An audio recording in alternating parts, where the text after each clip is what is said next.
Good afternoon. I decided to cover the Scopes monkey trial. I really enjoyed using newspaper clippings of the day as some of my primary sources, ones like this.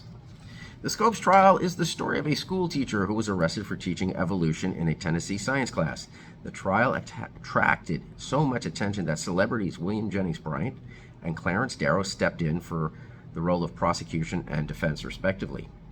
As a New York State-based social studies teacher, I am saddled with a curriculum that paints this as the story of a victim, John T. Scopes, who was persecuted and prosecuted for trying to bring science and knowledge to young school children.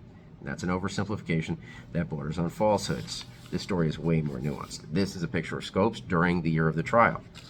Scopes was actually arrested for violating a Tennessee state law called the Butler Act.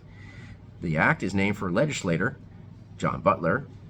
The bill, as you would expect, says that teachers cannot deny the Bible's origin of man, and teachers are prohibited from teaching evolution.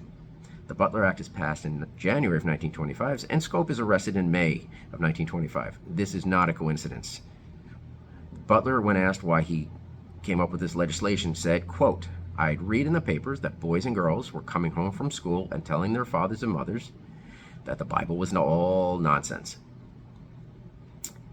On May 4 of 1925, the ACLU placed an ad in a newspaper, the Chattanooga Daily Times, to pay for a test case to challenge the Butler Act. Well, community leaders in Dayton found John T. Scopes, a science teacher who taught chemistry, not biology. Biology is the course where they would actually be covering the questionable material. Scopes agreed to be the test case, but he said he could never even be really sure if he'd ever actually taught evolution in his classroom. He even asked a few of his students to go and lie and claim that he had so that he could be arrested. He was arrested on May 9. He was indicted on May 25th by a jury, and the case of Tennessee versus John T. Scopes was scheduled for July 10 of 1925. Now, William Jennings Bryan was brought in as the prosecutor. Bryant was a practicing Presbyterian and a three-time candidate for the presidency, as well as a former Secretary of State. Bryant's most notable moment was during the 1896 candidacy for the presidency when he made his Cross of Gold speech. He claimed that the American people would not be, quote, crucified on a cross of gold. He was talking about how Eastern bankers were attempting to limit the money supply to just gold-backed securities. Bryant was fighting against a system that rewarded bankers and punished the common man farmer. It's rumored that Bryant was actually author L. Frank Baum's inspiration for the Cowardly Lion in the book The Wizard of Oz, since the book deals with this yellow brick road concept that is really the gold standard that Bryant in the first place was warning people about. Bryant, as we will see, is clearly no coward. The defense hired Clarence Darrow, a celebrated attorney, for his work in the Leopold and Lowe case. Darrow was a member of the ACLU and an agnostic. That will become important later.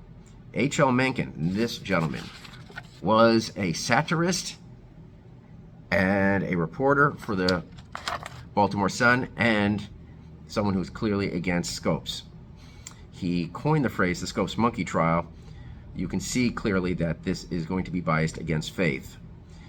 When the prosecution ran out of witnesses, they put Bryant on the witness stand. Now, Bryant's personal beliefs were on trial. Bryant claimed that Prosecutor Darrow was using this opportunity to, quote, slur the Bible. Darrow claimed that Bryant's testimony on the Bible was, quote, foolish. Darrow was permitted to question Bryant's religious beliefs, but when Bryant attempted to do the same to Darrow, the judge in the case would not permit him to do so and ended questioning for the day. Here again, we can see that it's a bias in this case against faith. There's a lovely picture of the two men sitting in a recess of the trial, which is one of the most famous pictures of the case itself. Scopes was found guilty and fined $100, which today would be about $1,500. Scopes protested the decision. He didn't protest that it was an exorbitant fee he couldn't pay.